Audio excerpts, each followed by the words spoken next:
سوره ناس. مردم. بسم الله الرحمن الرحیم. به نام خدای بخشاینده مهربان.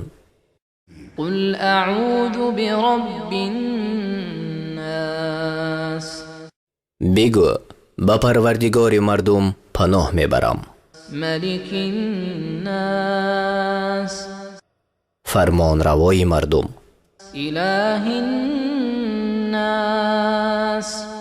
خدای مردم. من شر الوسواس الخناس. از شر و وسوسه‌گری نهانی، یعنی باز پس رونده است وقتی که از خدا کمک طلب کرده شود. الذي يوسوس في صدور الناس. آن که در دلهای مردم وسوسه می کند. من الجنة والناس.